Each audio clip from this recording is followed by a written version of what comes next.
मैं डॉक्टर महेश कुमार पालीवाल, सहायक आचार्य रसायन विज्ञान, राजकीय कन्या महाविद्यालय चोमू।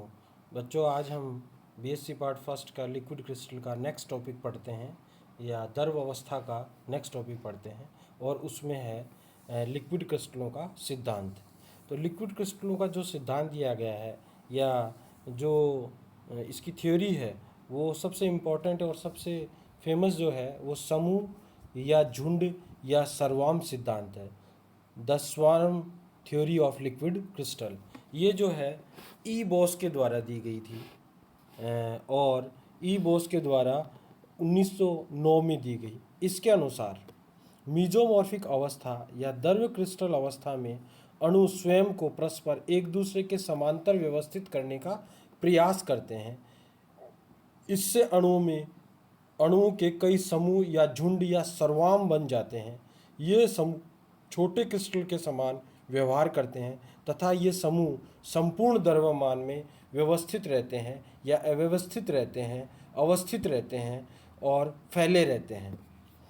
जो ये समूह होता है, प्रत्येक समूह जो होता है वो अपने आप में पारदर्शी होता है, परंतु इन समूहों का संपूर्ण द्रव्यमान में अव्यवस्थित होने के कारण तथा इन समूह यानी छोटे क्रिस्टलों से प्रकाश विकिरण स्कैटरिंग होने के कारण संपूर्ण द्रव्य आविल टर्बिड दिखाई देता है तथा यह आविल द्रव्य विषमदैशिकता दर्शाता है। ये जो छोटे क्रिस्टल होते हैं ये पूरे लिक्विड में क्या रहते हैं, फैले रहते हैं, या संपूर्ण द्रव्यमान में पूरे मास में जो है वो फैले रहते हैं जगह जगह, और जगह जगह जो होते हैं वो छोटे क्रिस्टल होते हैं। और क्रिस्टल से आप जानते हो लाइट का स्कैटरिंग होता है, विकिरण होता है। होने के कारण से जो है जब लाइट का विकिरण हर तरफ से होगा, जो ट्रांसपेरेंट नहीं होगा, तो जो सॉल्यूशन होगा वह टर्बिड होगा, आविल होगा, या वह धुंधला दिखाई देता है। ये आविल जो द्रव होता है वह विषमदैशिकता को प्रदर्शित करता है, जैसा कि क्रिस्टलीय पदार्थों का गुण होता है।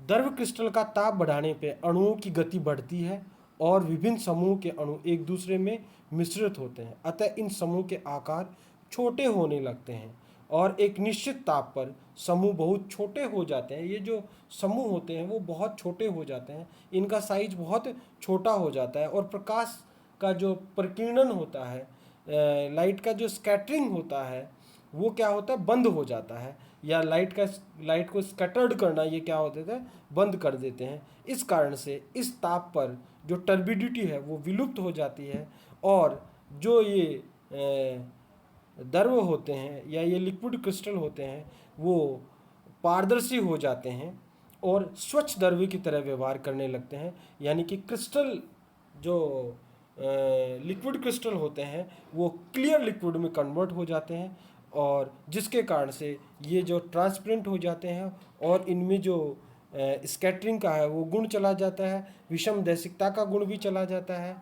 और ये जो ताप होता है जहाँ पर लिक्विड क्रिस्टल क्लियर लिक्विड में कन्वर्ट होता है वह गलनांक बिंदु कहलाता है, और स्वच्छ द्रव्य जो है वो समदैशिकता दर्शाने लगता है। यदि हम इसका रिवर्ट करें, जब जो स्वच्छ द्रव्य है यानी कि क्लियर लिक्विड है उसका यदि हम ताप कम करने लगते हैं, यानी कि प्रोसेस हम उल्टा करने लगते हैं, तो एक ऐसा बिंदु आता है जहाँ पर विषमदैशिकता जो है वो पुनः आ जाती है, टर्बिडिटी पुनः आ जाती है, प्रकीर्णन पुनः होने लगता है, क्योंकि ये फिर द्रव क्रिस्टलों की तरह व्यवहार करने लगते हैं, क्योंकि ये फिर उस स्टेज में जो है वो क्लियर लिक्विड के बजाय लिक्विड क्रिस्टल में कन्वर्ट हो जाते हैं। इस सिद्धांत के अनुसार जो होते हैं ये चार जो हमने बताए हैं क्रिस्टल्स, उनकी जो है अलग अलग प्रकार की स्ट्रक्चर इस प्रकार की। सेमेटिक जो है वो इस प्रकार से अरेंज होते हैं, नेमेटिक जो है वो इस प्रकार की प्रावस्था में अरेंज होते हैं, और कॉलिस्ट्रिक जो प्रावस्था है वो दोनों की मिक्स होती है तो इस प्रकार की होती है, जबकि द्रव अवस्था में आप देखिए थोड़ा दूर दूर होते हैं मॉलिक्यूल। इस प्रकार से हम ये कह सकते हैं। अब सर्वाम या समूह या झुंड सिद्धांत की जो सीमाएं हैं वो क्या है।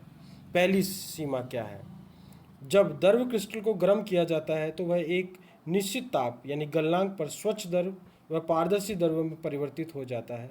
प्रयोगों में यह परिवर्तन तुरंत होता है, जबकि इस सिद्धांत के अनुसार यह धीरे धीरे होना चाहिए। यह इस बात को नहीं समझा सका है, यानी कि ई बॉस इस बात को समझाने से असमर्थ रहे हैं। दूसरी इसकी लिमिटेशन है, द्रव क्रिस्टल अवस्था केवल उन्हीं यौगिकों द्वारा दर्शाई जाती है जिनमें दीर्घ श्रृंखला युक्त अणु हों। इसका स्पष्टीकरण भी इस सिद्धांत द्वारा नहीं दिया जा सकता है। ये भी सर्वाम थ्योरी की लिमिटेशन है। तीसरा जो है, सेमेटिक द्रव क्रिस्टल जब कांच की प्लेट पर रखा जाता है तो एक सीढ़ी नुमा संरचना बना लेते हैं।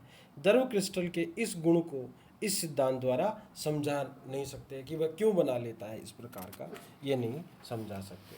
अब हम बात करते हैं द्रव क्रिस्टलों के उपयोग के। द्रव क्रिस्टलों का उपयोग क्या क्या होते हैं। तो नेक्स्ट हमारा टॉपिक है द्रव क्रिस्टलों के उपयोग। तो पहला उपयोग है, इनके गुण क्रिस्टलीय ठोस व समदैशिक द्रवों के मध्यवर्ती होते हैं, अतः इनका उपयोग गैस द्रव क्रोमेटोग्राफी में यानी गैस लिक्विड क्रोमेटोग्राफी में किया जाता है। दूसरा जो है, निमेटिक द्रव क्रिस्टलों में प्रबल वैसिमदर्शिकता का प्रकाशीय गुण होता है या एनआइसोट्रॉपी होती है और विद्युत क्षेत्र में भी प्रतिक्रिया दर्शाते हैं, अतः इनको कैलकुलेटर और घड़ियों में संख्याएं प्रदर्शित डाटा डिस्प्ले करने में प्रयुक्त किया जाता है। तीसरा जो है, विषमदैशिक यौगिकों की संरचना ज्ञात करने की स्पेक्ट्रोस्कोपीय विधियों में विलायक के रूप में भी इनका काम में लिया जाता है, यानी सॉल्वेंट के रूप में इनको काम में लिया जाता है। चौथा जो है वो इनको लुब्रिकेंट के रूप में भी काम में लिया जाता है। विभिन्न स्नेहक वस्तुतः पदार्थों को द्रव क्रिस्टल अवस्था में ही होते हैं। बहुत सारे जो लुब्रिकेंट्स होते हैं वो द्रव क्रिस्टल अवस्था में ही होते हैं, अतः विभिन्न औद्योगिक इकाइयों में इन्हें लुब्रिकेंट के रूप में भी उपयोग में लाया जाता है। पांचवा, हमारे शरीर में प्रोटीन, वसा आदि का पाचन भी द्रव क्रिस्टलों के माध्यम से ही होता है। छठा जो है, कॉलिस्ट्रिक द्रव जो होते हैं क्रिस्टलों का महत्वपूर्ण उपयोग जो है वो थर्मोग्राफी में होता है। थर्मोग्राफी को हम नेक्स्ट टॉपिक के रूप में पढ़ेंगे। अब हम बात करते हैं थर्मोग्राफी क्या होती है। बहुत इम्पोर्टेंट है थर्मोग्राफी। देखिए, मैं थर्मोग्राफी जैसा आपको नाम से ही पता चल रहा है, थर्मो का मतलब होता है टेम्परेचर से संबंधित है और ग्राफी का मतलब कोई टेक्निक से संबंधित है। तो देखिए, थर्मोग्राफी में होता क्या है, थर्मोग्राफी बेसिकली हमारे बॉडी में जो कोई ट्यूमर होता है या कोई कैंसर की गांठ होती है उसको आइडेंटिफाई करने के लिए कुछ लिक्विड क्रिस्टल्स को काम में लिया जाता है। और ये लिक्विड क्रिस्टल जो है वो बॉडी में अलग टेम्परेचर के जब इनको बॉडी में दिया जाता है और इनके बाद इस पर लाइट डाली जाती है, तो जो ट्रांसमिटेड लाइट होती है वो अलग टेम्परेचर के कारण से अलग रंग प्रदर्शित करती है, क्योंकि आप जानते हो E is directly proportional to the nu और nu is inversely proportional to lambda, और लैम्डा जो है वो रंग से संबंधित होता है। यानी कि किसी भाग की, अगर किसी बॉडी के पार्ट की जो है ऊर्जा या टेम्परेचर अलग होगा तो उसका जो वेवलेंथ यानी कि उसका रंग भी अलग होगा। इस थ्योरी पे थर्मोग्राफी काम करती है। सामान्यतः क्या होता है, कोलेस्ट्रॉइक जो द्रव होता है उसको बॉडी में इंसर्ट कर दिया जाता है इंजेक्शन या फिर ओरली किसी भी तरीके से, और वह जहाँ पे ट्यूमर होता है या जहाँ पर कैंसर की गांठ होती है वहाँ पे जाके इकट्ठा हो जाता है, और जब इस पे रेडिएशन डाली जाती है तो हमारे को अलग प्रकार के अलग रंग या अलग ऊर्जा की रेडिएशन प्राप्त होती है। तो हम आइडेंटिफाई कर लेते हैं कि ये यहाँ पर कोई ट्यूमर हो सकता है, और जिसको कंप्यूटर की आजकल मॉनिटर पे या स्क्रीन पर देखा जा सकता है। तो इस प्रकार की जो टेक्निक होती है वो थर्मोग्राफी कहलाती है। यह शारीरिक ताप का अध्ययन करने की टेक्निक है। सामान्य क्रिस्टलों की तरह द्रव क्रिस्टल भी प्रकाश का अपवर्तन करते हैं या प्रकाश का परिवर्तन करते हैं, प्रकीर्णन करते हैं। कॉलिस्ट्रिक द्रव क्रिस्टलों की संरचना सर्पिलाकार होती है, स्पाइरल होती है, जिनके मध्य थोड़ा सा रिक्त स्थान पिच होता है।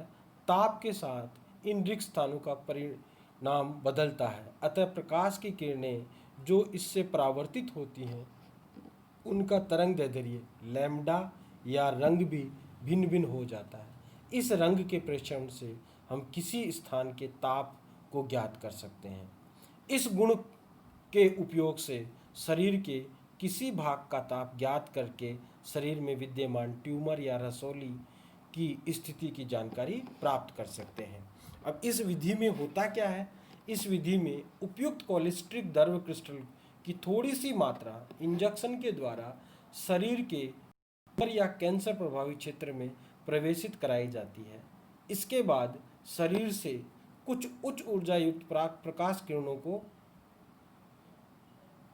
प्रवाहित किया जाता है। परावर्तित विकिरणों का फोटोसेल जैसे सहसूचकों द्वारा अध्ययन किया जाता है।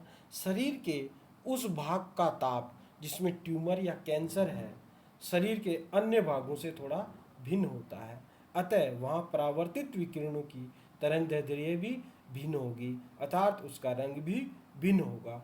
इन सहसूचकों को कंप्यूटर से जोड़कर उसके पर्दे पर, उसकी स्क्रीन पर ट्यूमर या कैंसर की तस्वीर प्राप्त की जा सकती है और इसके आधार पर उस कैंसर पीड़ित व्यक्ति का उपचार किया जा सकता है।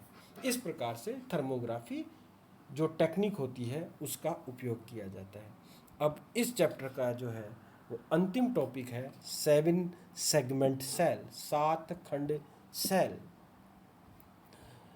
और ये बहुत इम्पॉर्टेंट है। ये भी कई बार शॉर्ट नोट में पूछा जाता है। थर्मोग्राफी 7 सेगमेंट सेल जो है वो बहुत बार शॉर्ट नोट में पूछा जाता है। अगर पिछले साल नहीं आया तो इस साल ज़रूर आएगा। तो ये क्या होता है? सेगमेंट सेल द्रव क्रिस्टलों का एक और महत्वपूर्ण उपयोग 7 सेगमेंट सेल के निर्माण में होता है। डिजिटल तंत्रों के अंकों को का प्रदर्शित करने के लिए व्यापक रूप से उपयोग में लाई जाने वाली जो युक्ति होती है उसे 7 सेगमेंट सेल कहते हैं और इस युक्ति का उपयोग जो है वो व्यापक रूप से किया जाता है। इलेक्ट्रॉनिक कैलकुलेटर या फिर जो डिजिटल हमारे पास कलाई पर बांधने वाली घड़ियां होती हैं उसमें 0 से 9 तक के अंक प्रदर्शन करने के लिए इस 7 सेगमेंट सेल का उपयोग किया जाता है। देखिए जैसा बताया हुआ है यहाँ पर 7 सेगमेंट सेल,